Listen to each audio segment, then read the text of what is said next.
Hello everyone, welcome back to Gyan Bucket. আজি ক্লাছটোত কিছুমান ম্যাথছৰ problem আমি সলভ কৰিম। আজিৰ গোটেই কোৱেশ্চনখিনি ট্ৰেইনৰ ওপৰত বেসড কৰা কোৱেশ্চন হয়। ধৰক এই যেটো টপিক ট্ৰেইন এটো খুব ইম্পৰ্টেন্ট টপিক হয়। কিছুমানৰ কনফিউজন হৈ যায়। সো আজি ক্লাছত গোটেইকেটা যিকেটা প্ৰশ্ন লৈছো গোটেইকেটা এই টপিকটোৰ পৰাই লৈছো। এই ক্লাছটো যে মই কৰাই আছো আপোনালোকক অকল এগ্ৰিকালচাৰ ডিপাৰ্টমেন্ট বুলিয়ে নহয়। যিখিনি ধৰক অসম চৰকাৰৰ পৰীক্ষা আহিব বা পৰীক্ষা পাতিব কমন পৰীক্ষা পাতিলেও তাৰ কাৰণে আপোনালোকৰ হেল্পফুল হ'ব কাৰণ এই যেটো টপিক ট্ৰেইনৰ পৰা প্ৰবলেম আহে পৰীক্ষাত গতিকে আপোনালোকে যিসকলে আগত কৰিছে তেওঁলোকে ৰিভিজন কৰিব পাৰে আৰু যিসকলে আগত কৰা নাই তেওঁলোকে ভালকৈ চাই ল'ব কেনেকৈ কৰিব লাগে এনেকুৱা প্ৰবলেমবোৰ ঠিক আছে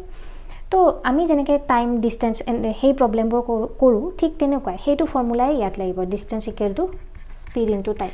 এই ফৰ্মুলাটোৱে আমাক লাগিব আৰু কিছুমান য'ত শৰ্টকাট আছে মই আপোনালোকক সেইখিনি দি দিম তো এটা কথা আপোনালোকে হৰাই মন কৰিব ট্ৰেইনৰ প্ৰবলেম আহিলে আপোনালোকক কোৱেশ্চনত কি সুধিছে আৰু এনসাৰত কি ইউনিটত এনসাৰটো বিচাৰিছে যেনেকৈ ধৰক আপোনালোকক প্ৰশ্নটো দিয়া আছিল কিলোমিটাৰ পাৰ আৱাৰ বুলি মানে ট্ৰেইনখনৰ স্পীডটো সাপোজ কিলোমিটাৰ পাৰ আৱাৰ বুলি দিয়া আছিল কিন্তু আপোনালোকক এনসাৰটো যদি মিটাৰত সুধে মিটাৰ পাৰ সেকেন্ডত সুধে তেতিয়া হলে আপোনালোকে এটো কনভাৰ্ট কৰিব লাগিব ওকে কিলোমিটাৰ পাৰ আৱাৰৰ পৰা মিটাৰ পাৰ সেকেন্ডলৈকে কনভাৰ্টটো কৰি ল'ব লাগিব তেতিয়াহে আপোনালোকৰ শুদ্ধ উত্তৰটো ওলাব এতিয়া 1 কিলোমিটাৰ পাৰ আৱাৰ বুলি যদি কওঁ হেতু যদি আমি মিটাৰলৈকে নিও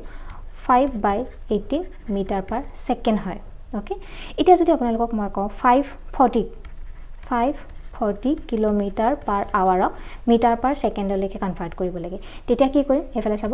540 ঠিক 540 লগত যদি আমি 5/18 মাল্টিপ্লাই কৰো তেতিয়া হলে আমি এই আনসাৰটো মিটাৰ পাৰ সেকেন্ডত পাই যাম এটা এটো যদি আমি ক্যান্সেল কৰো 18 * 3 54 আৰু 0 equal to 150 metre per second বুজি পাইছে কথাটো এখিনি হৈছে কিলোমিটাৰ পাৰ আৱাৰৰ পৰা মিটাৰ পাৰ সেকেন্ডলৈকে কেনেকৈ কনভাৰ্ট কৰিম ঠিক এতিয়া যদি আপোনালোকক কিলোমিটাৰ পাৰ আৱাৰ বুলি নকৈ পেলাই মিটাৰ পাৰ সেকেন্ডত সাপোজ দিয়া থাকিলে আৰু আপোনালোকে নিব লাগিলে কিলোমিটাৰ পাৰ আৱাৰলৈকে তেতিয়া কি কৰিব 1 মিটাৰ পাৰ সেকেন্ড মানে হৈছে উল্টাটো 18/5 কিলোমিটাৰ পাৰ আৱাৰ আগৰটো 5/18 আছিল মিটাৰ পাৰ সেকেন্ডলৈকে নিবলৈ হলে এতিয়া কিলোমিটাৰ পাৰ আৱাৰলৈকে নিবলৈ হলে 18/5 ৰে মাল্টিপ্লাই কৰিব লাগিব যেনেকৈ ফৰ এক্সাম্পল হিচাপে লৈছো 150 মিটাৰ পাৰ সেকেন্ডক যদি আমি কিলোমিটাৰ পাৰ আৱাৰলৈকে নিও তেতিয়া কি কৰিম এই 150 লগত আমি 18/5 মাল্টিপ্লাই কৰিম ঠিক তেতিয়া এটো আমি কিলোমিটাৰ পাৰ আৱাৰত উত্তৰটো পাম তো 5 * 3 15 0 18 * 3 54 আৰু এফালে 0 তো কিলোমিটাৰ পাৰ আৱাৰ বুজি পাইছে মিটাৰ পাৰ সেকেন্ডৰ পৰা কিলোমিটাৰ পাৰ আৱাৰলৈকে নিবলৈ হলে এই সদায় 18/5 ৰে পূৰণ কৰিব আৰু যদি কিলোমিটাৰ পাৰ আৱাৰৰ পৰা মিটাৰ পাৰ সেকেন্ডলৈকে নিবলগীয়া হয় তেতিয়া হলে 5/18 ৰে পূৰণ কৰিব হেতু ইউনিটটো চাই লব এনসাৰটো কি হিচাপে বিচাৰিছে ওকে আৰু হেতু ফৰ্মুলা হেতুৱে আমি ইউজ কৰিম distance equal to speed into time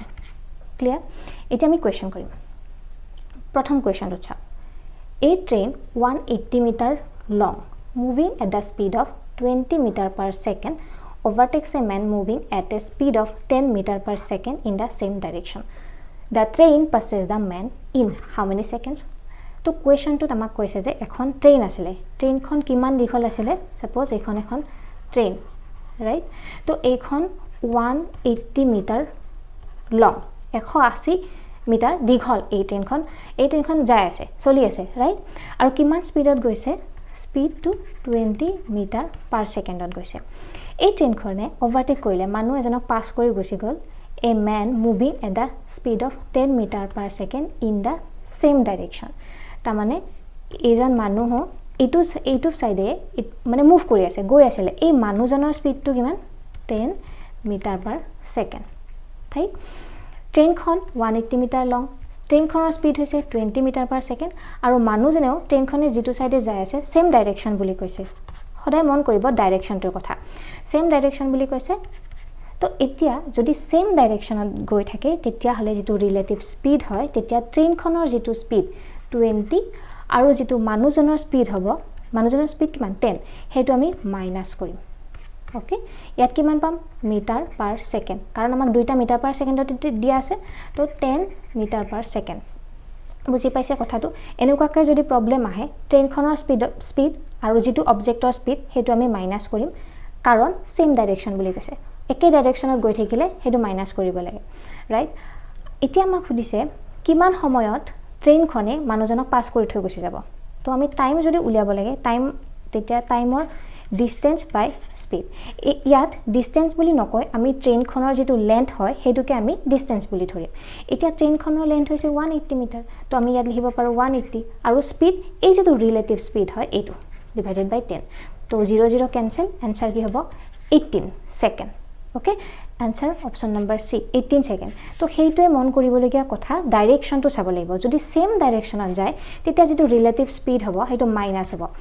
আৰু যদি অপোজিট ডাইৰেকশনত আহে এনেকৈ যদি অপোজিট ডাইৰেকশনত আহে এটা এটো সাইডৰ পৰা আহিলে এটা হেতু সাইডৰ পৰা আহিলে তেতিয়া এই যেটো হয় হেতু ৰিলেটিভ স্পীডটো প্লাস হৈ যাব বুজি পাইছে হেইটোৱে মনত ৰাখিব সেম ডাইৰেকশন হলে মাইনাস আৰু যদি অপোজিট ডাইৰেকশন হয় তেতিয়া হলে প্লাস হয় বাকিখিনি সিম্পলে হয় ডিসটেন্সৰ হলনি আমি ইয়াত ট্ৰেইনখনৰ লেন্থটো লম ওকে ট্ৰেইনখনৰ যেটো লেন্থ দীঘল ট্ৰেইনখন যিমান দীঘল হ'ব হেতুক আমি ডিসটেন্স হিচাপে কনসিডাৰ কৰিম আৰু স্পীডটো আমি এই যেটো ৰিলেটিভ স্পীড পালো হেতু আমি পুট কৰিম তো এনেকুৱা ধৰণৰ প্ৰবলেমবোৰ আপোনালোকে চাব এটো প্ৰথম যেটো আমি আজি কৰিলো প্ৰথম টাইপ এটো হয় same direction clear next question চাও question number 2 The length of a train and a platform are equal. আমাক কি কৈছে এখন ট্ৰেইন যিমান দীঘল হ'ব আৰু এটা প্লেটফৰ্ম সমান হ'ব এখন সাপোজ এখন ট্ৰেইন আৰু এটো এটা প্লেটফৰ্ম এই ট্ৰেইন আৰু প্লেটফৰ্মখনৰ যেটো লেন্থ যেটো দৈৰ্ঘ্য হ'ব হেতু সমান এই ট্ৰেইনখন যদি আমি ধৰি ললো L মিটাৰ দীঘল আছিল ইয়াৰ লেন্থটো আছিল L মিটাৰ দ্যাট মিন্স এই যেটো প্লেটফৰ্ম এই প্লেটফৰ্মটো L মিটাৰে হ'ব লেন্থটো ৰাইট কাৰণ সমান বুলি কৈছে আমাক তাৰ পিছত আমাক কি কৈছে চাব if with a speed of 90 km/h the train crosses the platform in 1 minute যদি এই ট্ৰেইনখনে 1 ঘণ্টাত 90 km/h তাৰ মানে 1 ঘণ্টাত যদি 90 km বেগত গতি কৰে তেতিয়া হলে এই প্লেটফৰ্মটো 1 মিনিটত ক্ৰস হৈ যায় পাৰ হৈ যায় তেতিয়া হলে আমি উলিয়াব লাগে লেন্থ অফ দা ট্ৰেইনখন কিমান দীঘল আমি উলিয়াব লাগে কিন্তু মিটাৰত উলিয়াব লাগে ওকে তো এটো আমি কি কৰিব লাগিব এই 90 km/h এটোক আমি মিটাৰলৈকে লৈ যাব লাগিব কাৰণ আমাক এনসাৰত মিটাৰত সুধিছে তো এতিয়া আমি কি কৰিম চাব আমি জানো সকলে distance equal to speed into time তো ইয়াত মই আগৰ কোৱেশ্চনটো আপোনালোকক কলো যে ডিসটেন্সটো যেটো লেন্থ হয় হেতুকে আমি ডিসটেন্স বুলি কনসিডাৰ কৰিম ইয়াত চাব ট্ৰেইনখন হৈছে L মিটাৰ আৰু প্লেটফৰ্মটো হৈছে L মিটাৰ তাৰ মানে আমি ডিসটেন্সটো কিমান L + L কাৰণ এই গুটেইখিনিক আমি ডিসটেন্স হিচাপে কনসিডাৰ কৰিম কাৰণ ট্ৰেইনখনৰ যেটো লেন্থ হয় ট্ৰেইনখনে এই যেটো প্লেটফৰ্মৰ লেন্থ হয় হেতুক ক্ৰস কৰি যাব লাগিব গতিকে এই গুটেইখিনি আমাৰ ডিসটেন্স হ'ব তাৰ মানে L + L বুজি পাইছে এতিয়া স্পীডটোৰ কথা যদি কওঁ ট্ৰেইনখনে কিমান ঘণ্টাত 90 km বেগত গতি কৰে বাট আমাক তো মিটাৰত সুধিছে গতিকে এই 90 লগত আমি 5/18 মাল্টিপ্লাই কৰিম তেতিয়া আমি মিটাৰত পাম উত্তৰটো ওকে তাৰ পিছত এই যেটো টাইম হয় টাইমটো আমাক কিমান দিয়া আছে 1 মিনিট বুলি দিয়া আছে কিন্তু ইয়াত যদি আমি 1 বুলি লিখো তেতিয়া হলে আমাৰ হেতু ভুল হ'ব আমি 1 লিখিব নোৱাৰো ওকে আমি লিখিব লাগিব ইয়াত কি চাব 1 মিনিট মানে কিমান 60 সেকেন্ড রাইট কাৰণ আমি মিটাৰ পাৰ সেকেন্ডত গুটেখিনি কৰি লৈছো গতিকে 1 মিনিটৰ হলনি আমি 60 লিখিব লাগিব এতিয়া এটো সিম্পলিফাই কৰক 9 এৰে 2 9 * 10 90 তাৰ পিছত আমি 2 * 5 10 এই L + L মানে টুৱাইস L ওকে তো টুৱাইস L মানে কিমান 5 * 5 * 60 হৈ আছে এই 2 আমি এটো ক্যান্সেল কৰিব পাৰো 60 30 তো এটো মাল্টিপ্লাই কৰিলে আমি কি পাম 5 * 5 25 * 3 75 আৰু ইফালে এটো 0 তো থাকিব না তো 750 মিটাৰ আমাৰ आंसर বুজি পাইছে অপচন নম্বৰ বি টো হ'ব উত্তৰ তো সদায় ট্ৰেইনখনৰ লগত যদি প্লেটফৰ্ম বা ধৰক ব্ৰিজ বুলি দিয়া থাকে তেনেকুৱা যদি অবজেক্টৰ কথা দিয়া থাকে তেতিয়া যেটো ডিসটেন্স হ'ব যেটো লেন্থ হ'ব ট্ৰেইনখনৰ লগত সদায় সেই মানে ব্ৰিজ বা প্লেটফৰ্মখনৰ লেন্থটো আপোনালোকে এড কৰি দিব লাগিব ওকে ইয়াত চাওক হেকাৰণে L + L মানে সমান বুলি কৈছিলে কাৰণে আমি হেতু ধৰি লৈছিলো আগৰ প্ৰশ্নটোত এনেকুৱা কোনো কথা নাছিলে ট্ৰেইন মানুহ এজনৰ কথা কৈছিলে বা প্লেটফৰ্ম বা ব্ৰিজৰ কথা কোৱা নাছিলে যদি মানুহ এজনৰ কথা কয় বা পাৰ্টিকুলাৰ পিলাৰ এটা কথা কয় তেতিয়া হলে আমি লেন্থটো এড কৰিবলগীয়া তেনেকুৱা কোনো কথা নাহে কিন্তু সদায় মন কৰিব যদি প্লেটফৰ্মৰ কথা কয় বা ব্ৰিজৰ কথা কয় তেতিয়াহ'লে আমি লেন্থটো ট্ৰেইনখনৰ লেন্থৰ লগত এড কৰিবলগীয়া হৈ যায় ঠিক আছে আই থিংক এটো আপোনালোকে বুজি পাইছে 750 মিটাৰ হ'ব আমাৰ আনসাৰ আৰু সদায় মন কৰিব কোৱেশ্চনত যদি কিলোমিটাৰ পাৰ আৱাৰত দিয়া আছে আনসাৰত যদি মিটাৰত সুধিছে এটো আপোনালোকে কনভাৰ্ট কৰিব লাগিব বাট আৰু এটা কথা যদি মিটাৰ পাৰ সেকেন্ডত দিয়া থাকে আৰু কোৱেশ্চনত হেতু দিয়া থাকিলে মিটাৰ পাৰ সেকেন্ড আনসাৰত কিলোমিটাৰ পাৰ আৱাৰত সুধিছে তেতিয়াহ'লে উল্টাটো 18/5 এৰে মাল্টিপ্লাই কৰিব লাগিব সেই কথাটো পাহৰি নাযাও ঠিক আছে নেক্সট কোৱেশ্চন এই কোৱেশ্চনটোত কি কৈছে চাব A train passes two bridges of length 800 meter and 400 meter in 100 seconds and 60 seconds respectively. The length of the train is. তাৰ মানে এখন ট্ৰেইন আছিল ৰাইট তো ট্ৰেইনখনৰ লেন্থটো আমাক এবাৰো দিয়া নাই আমি ধৰি ললো ট্ৰেইনখন L মিটাৰ দৈৰ্ঘ্যৰ হয় কোৱেশ্চন মতে এই যিখন ট্ৰেইন সেই ট্ৰেইনখনে এখন ব্ৰিজ পাৰ হৈ গৈছে দলং এখন পাৰ হৈ গৈছে দলংখন 800 মিটাৰৰ আছিল দীঘলটো 800 মিটাৰৰ আছিল এই 800 মিটাৰৰ দলংখন পাৰ হ'বৰ কাৰণে এই ট্ৰেইনখনক সময় লাগে 100 সেকেন্ড ক্লিয়াৰ তাৰোপৰি ইয়াত আমাক এই প্ৰশ্নটো দুটা কন্ডিশন দিয়া আছে প্ৰথমখন ব্ৰিজৰ কথা কলো দুখন ব্ৰিজ পাৰ হৈছে সেকেন্ড যিখন দলং পাৰ হৈছে সেইখনৰ দৈৰ্ঘ্যটো হৈছে 400 মিটাৰ আৰু সেকেন্ড যিখন ব্ৰিজ সেইখন পাৰ কৰিবৰ কাৰণে সময় লগাইছে ট্ৰেইনখনে 60 সেকেন্ড আমি উলিয়াব লাগে the length of the train is তাৰমানে এল ৰ ভ্যালুটো কিমান হ'ব এল ৰ মানটো কিমান হ'ব আমি হেতু উলিয়াব লাগে ওকে তো ইয়াত আমাৰ দুটা কন্ডিশন হ'ব চাব তো আমি সকলোৱে জানো কি জানো speed equal to distance by time আমি ডিসটেন্স নিলিখি ইয়াত লেন্থটো লিখিম ৰাইট তো চাব ট্ৰেইনখনৰ লেন্থ হৈছে এল প্লাস এই যিখন ব্ৰিজ পাৰ হ'ব প্ৰথম কন্ডিশন 800 ডিভাইডেড বাই টাইম কিমান time 100 second equal to speed এটো হৈছে ডিসটেন্স এটো হৈছে টাইম ইকুৱেল টু স্পীড তো আগৰ প্ৰশ্নটোতো মই আপোনালোকক কলো ট্ৰেইনখনৰ যেটো লেন্থ হ'ব তাৰ লগত ব্ৰিজখনৰ লেন্থটো সদায় যোগ কৰিব লাগিব বা প্ল্যাটফৰ্মৰ কথা দিয়া থাকিলে প্ল্যাটফৰ্মৰ লেন্থটো সদায় যোগ কৰিব লাগিব তেতিয়া সেই গুটেইটো মিলাই পেলাই আমি ডিসটেন্স বা লেন্থটো হিচাপে কনসিডাৰ কৰিব পাৰিম তো সেই কাৰণে এল ৰ লগত আমি এই 800 টো যোগ কৰি দিলো তো এটো হল আমাৰ ডিসটেন্স বা লেন্থ তো distance divided by time equal to speed তো টাইম হৈছে এইখন ব্ৰিজ পাৰ কৰিবৰ কাৰণে 100 সেকেন্ড লাগে তো L + 800 divided by 100 equal to আমি S লিখিব পাৰো ওকে এটুক যদি আমি সিম্পলিফাই কৰি দিও cross multiplication L + 800 equal to 100 to হিটো সাইডে গুছি যাব 100s ওকে সিমিলাৰলি আমি কি কৰিব পাৰো এতিয়া চাব L + 400 এতিয়া আমি এইখন ব্ৰিজৰ কথাটো লিখিম L + 400 ডিভাইডেড বাই কিমান সময় লাগে 60 ইকুৱেল টু S বুজি পাইছে কথাটো সকলে লেন্থ মানে যিখন ট্ৰেইনৰ যেটো দৈৰ্ঘ্য হ'ব হেতু আৰু 400 মানে ব্ৰিজখনৰ যেটো দৈৰ্ঘ্য আছিল হেতু আমি দুটা এড কৰিলো ডিভাইডেড বাই 60 তাৰ মানে টাইমটোৰ কথা লিখিলো ইকুৱেল টু স্পীড এটুকো আমি ক্ৰস মাল্টিপ্লিকেশন কৰিব পাৰো L + 400 ইকুৱেল টু 60s এটুক যদি আমি 1 বুলি ধৰো এটুক যদি 2 বুলি ধৰো মুখে মুখে কৰিব পাৰে একো ডাঙৰ কথা নহয় তো তেতিয়া আমি কি পাম 1 ক যদি আমি 2 ৰে ডিভাইড কৰি দিও চাব কি আমি কেনেকৈ লিখিব পাৰো L + 800 divided by L + 400 equal to 100s divided by 60s এটো s আমি ক্যান্সেল কৰিব পাৰো 0 0 ক্যান্সেল কৰিব পাৰো 2 ৰে 3 যদি 2 ৰে 6 ক যদি ক্যান্সেল কৰো 3 আৰু ইটো সাইডে 5 তো তাৰ মানে এটো থাকিব কি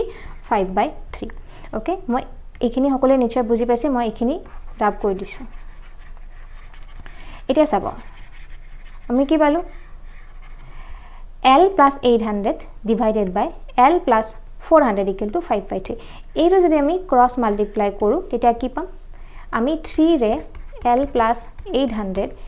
equal to 5 L + 400 তো 3L + 8 into 3 24 0 0 5L + 5 into 4 20 0 0 এটো সিম্পলিফাই কৰিব সকলোৱে পাৰিব 3L টো যদি হেতু সাইডে লৈ যাও 2L equal to 2000 2400 পৰা 2000 যদি আমি মাইনাস কৰো 400 তো 2L মানে যদি 400 হয় L মানে কিমান হ'ব 200 বুজি পাইছে 200 মিটাৰ তাৰ মানে ট্ৰেইনখন কিমান দীঘল আছিল 200 মিটাৰ অপচন নম্বৰ সি টো হ'ব আমাৰ উত্তৰ তো এনেকুৱাকে আহিলে আপোনালোকে কৰিব পাৰিব যদি ব্ৰিজৰ কথা দিয়া থাকে বা প্ল্যাটফৰ্মৰ কথা দিয়া থাকে সদায় যেটো লেন্থ হ'ব হেতু এড কৰি দিব ওকে তাৰ পিছত এনেকৈ কৰি উলিয়াব পাৰিব আপোনালোকে আই থিংক আপোনালোকৰ ক্লিয়াৰ হৈ গৈছে প্ৰেক্টিছ কৰিব যিমান পাৰে এনেকুৱা ধৰণৰ প্ৰবলেম তেতিয়া সহজতে কৰিব পৰা হ'ব তো ইয়াত এই প্ৰশ্নটোত আমাৰ আনসাৰ কিমান ওলালে 200 মিটাৰ নেক্সট কোৱেশ্চন এই কোৱেশ্চনটোত কৈছে কি two trains travel in the same direction দুখন ট্ৰেইন সেম একেটা ডাইৰেকশ্যনতে একেটা দিশতে গতি কৰি আছে at the speed of 56 km/h আৰু 29 km/h respectively তাৰ মানে suppose এখন যদি এখন ট্ৰেইন হয় আৰু এই ট্ৰেইনখনে এইটো দিশত গতি কৰি আছে সিমিলাৰলি এই এখন ট্ৰেইন হয় সেই ট্ৰেইনখনেও এইটো দিশতে গতি কৰি আছে ৰাইট এইখনো এইটো দিশত গতি কৰি আছে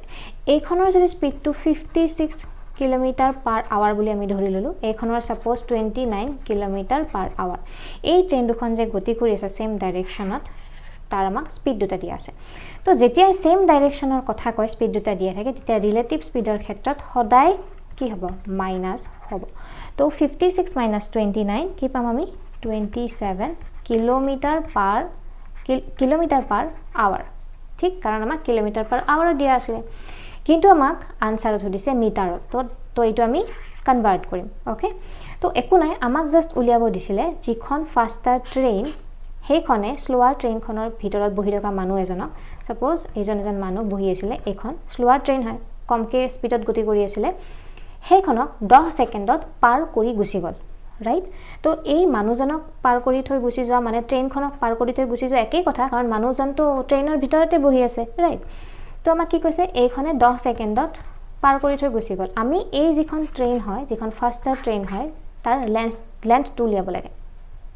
কিন্তু মিটাৰত উলিয়াব লাগে তো লেন্থ মানে কিমান লেন্থ মানে যদি আমি ডিসটেন্স বুলি ধৰো তেতিয়া হলে স্পীড ইনটু টাইম ইয়াত স্পীডৰ ক্ষেত্ৰত এই যে ৰিলেটিভ স্পীড হেতু হ'ব তো স্পীড মানে হৈছে 27 কিন্তু ইয়াত km/h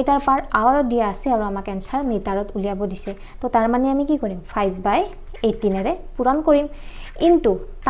টাইম কিমান দিয়া আছে আমাক 10 সেকেন্ড তো ইনটু 10 এতিয়া একো নাই এটো আপোনালোকে সিম্পলিফাই কৰি দিলে আনসাৰ ওলাই যাব 9 এৰে যদি সিম্পলিফাই কৰো আমি 9 এৰে যদি আমি 18 ক ক্যান্সেল কৰো 2 আৰু 27 ক কৰিলে 3 2 ৰে আমি 10 ক 5 তো 5 into 5 25 into 3 75 মিটাৰ এইটোৱে আমাৰ উত্তৰ আনসাৰ অপচন নম্বৰ ডি টু হ'ব 75 মিটাৰ কথাটো বুজি পাইছে সেম ডাইৰেকশ্যনত আছিল হেতু কাৰণে যেটো স্পীড হয় হেতু সদায় মাইনাস হৈ যাব যদি অপোজিট ডাইৰেকশ্যনত থাকে তেতিয়া হলে এই স্পীডটো সদায় প্লাস হৈ যাব ৰাইট নেক্সট কোৱেশ্চনত আমি অপোজিট ডাইৰেকশ্যনটো চাম কেনেকৈ কৰে ঠিক ইয়াত আমাক কৈছে চাব two trains are moving in the opposite ডাইৰেকশ্যনত দুখন ট্ৰেইন গতি কৰি আছে এখন যদি এইটো ডাইৰেকশ্যনত গৈ আছে এখন এইটো ডাইৰেকশ্যনত আহি আছে at the speed of 43 km/h and 51 km/h respectively এখনে যদি 43 km/h গতি কৰিছে আনখনে 51 km/h গতি কৰিছে আমাক দিয়া আছে the time taken by the slower train এখন ধৰি ললো আমাৰ মতে এখন slower train হয় কম স্পীডত গতি কৰি আছে 43 তো এইখনে ক্ৰস কৰিবৰ কাৰণে এই ট্ৰেইনখনৰ ভিতৰত বহি থকা মানুহ এজনক ক্ৰস কৰাৰ কাৰণে সময় লয় 9 সেকেন্ড তো আমি উলিয়াব লাগে স্লোৱাৰ ট্ৰেইনখনৰ লেন্থটো কিমান এইখন ট্ৰেইনৰ লেন্থটো কিমান আমি উলিয়াব লাগে একেই হয় আগৰ প্ৰশ্নটোৰ নিচিনা ইয়াত খালি আপোনালোকে কি কৰিব চাব l * l মানে ডিসটেন্স বা length equal to speed into time তো আমি লেন্থটো উলিয়াব লাগে স্পীডৰ ক্ষেত্ৰত কি হ'ব 43 আৰু 51 তাৰ মানে চাব 51 বা 43 প্লাস 51 কাৰণ কি কাৰণে প্লাস কৰিলো কাৰণ অপোজিট ডাইৰেকশ্যন এইটো ফালে আহি আছিল এখন এইটো ফালে আহি আছিল এখন অপোজিট ডাইৰেকশ্যনত সদায় আমি প্লাস কৰিব লগিয়া হয় ঠিক কিন্তু ইয়াত আমাক km/h দিয়া আছে আনসাৰটো আমাক মিটাৰত দিছে তো সদায় এনেকুৱা হলে কিহেৰে মাল্টিপ্লাই কৰিম 5/18 এৰে মাল্টিপ্লাই কৰিম ইনটু এই টাইমটো লিখিব লাগিব না টাইমটো কিমান দিয়া আছে 9 সেকেন্ড 9 তো এতিয়া এটো প্লাস কৰি দিয়ক 51 আৰু 43 কিমান হ'ব 94 ওকে 94 ইনটু 5/18 into 9 তো এতিয়া 9 এৰে যদি 18 ক আমি ক্যান্সেল কৰো 2 আৰু 2 ৰে যদি 94 ক ক্যান্সেল কৰো কিমান হ'ব 47 ৰাইট তো এতিয়া 47 into 5 47 into 5 কৰিলে কিমান হ'ব 5 আৰু 23 মিটাৰ এইটোৱে আমাৰ আনসাৰ তো 235 অপচন নম্বৰ এ মিটাৰ এইটো হ'ব আমাৰ উত্তৰ আই থিংক আপোনালোকৰ ক্লিয়াৰ হৈ গৈছে এনেকুৱা ধৰণৰ প্ৰবলেম আহিলে কৰিব পাৰিব অপোজিট ডাইৰেকশনত সদায় ৰিলেটিভ স্পীডটো প্লাস কৰিব আৰু আগৰ প্ৰশ্নটোত যদি সেম ডাইৰেকশন থাকে সদায় এইটো মাইনাস কৰিব স্পীডটো বাকি ফৰ্মুলা এইটোই হয় distance equal to speed into time ইয়াত যেনিবা আমি ডিসটেন্স নিলিখি লেন্থ বুলি লিখিব পাৰো কাৰণ ডিসটেন্সটোকে আমি লেন্থ বুলি কনসিডাৰ কৰিব পাৰো ক্লিয়াৰ এতিয়া এই কোৱেশ্চনটো চাও 6 question number 6 ইয়াত আমাক কৈছে from stations A and B two trains start moving towards each other তাৰমানে এটো suppose A station এটো suppose B station ইয়াৰ পৰা এখন ট্ৰেইন এটো সাইডে গতি কৰিছে আৰু ইয়াৰ পৰা এখন ট্ৰেইন এটো সাইডে গতি কৰিছে towards বুলি কৈছে না মানে each other towards each other মানে ইজন এখন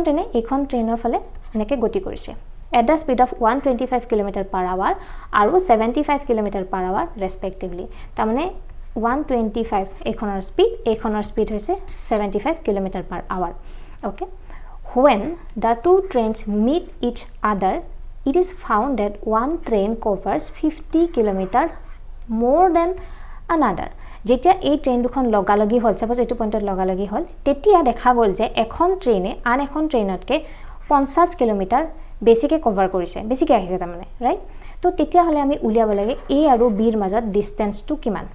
A আৰু B ৰ মাজত ডিসটেন্সটো কিমান আমি উলিয়াব লাগে এনেকুৱা প্ৰবলেমত